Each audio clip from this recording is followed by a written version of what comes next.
पहा, या लेक्चर मध्ये आपण नोट्स प्रमाणे इथं स्टेअर घेणार आहोत. सर्वात पहिले इथं आपण जाऊया पीडीएफ मध्ये आणि इथे तुम्हाला ह्या टाईपची इथं स्टेअर दिसेल 1 2 3 4 आणि ह्या चारही स्टेप आपल्याला इथं बनवायचे आहे. इथे जाणार आहोत आपण लाईन टूलवर आणि ह्या पद्धतीची एक लाईन डाऊन साईडला, परत स्केप, परत लाईन टूलवर आणि एक लाईन या साईडला घेणार आहोत.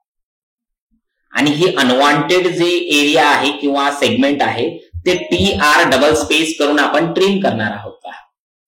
ओके. आणि जसं ट्रिम झालंय तसं आपण ऑफसेट वर जाणार आहोत इथं आणि इथं टाईप करणार आहोत 0.25 चा ऑफसेट, म्हणजेच ही स्टेअर जे आहे 25 पर्यंत येते. ओके. तर ह्या झाल्या 4 स्टेअर ज्या आपण बनवलेल्या आहेत. मी कीबोर्डवर स्केप प्रेस करतोय पहा. तर फटाफट मी बाकीचे टेक्स्ट सुद्धा करून घेतोय, ते तुम्ही पहा. मला इथे काय करायचंय, सिलेक्ट CO प्रेस करून एंटर करायचंय. ही लाईन सरळ इथे येते पण इथे येत नाही, यासाठी कीबोर्डवर F8 प्रेस करा. पहा, हे इथे येऊन जाते. जर तुम्ही F8 प्रेस होत नसेल तुमच्यानी तर इथे तुम्हाला काय करायचंय, या कॉर्नरवर इथे क्लिक करायचंय पहा, ऑर्थोवर. ओके. मग या ऑर्थोवर क्लिक करायचंय किंवा जर तुमच्याजवळ जर लॅपटॉप असेल तर फंक्शन बटन दाबून F8 प्रेस करायचंय तुम्हाला, जेणेकरून ऑर्थो ऑफ होऊन जाईल. ओके.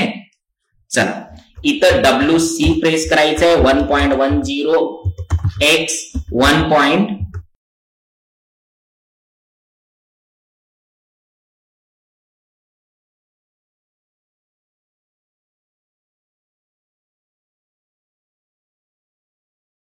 अशा पद्धतीला आपण इथं टेक्स्ट दिलेला आहे आणि 9वं लेक्चर आपण इथं कंप्लीट केलेलं आहे.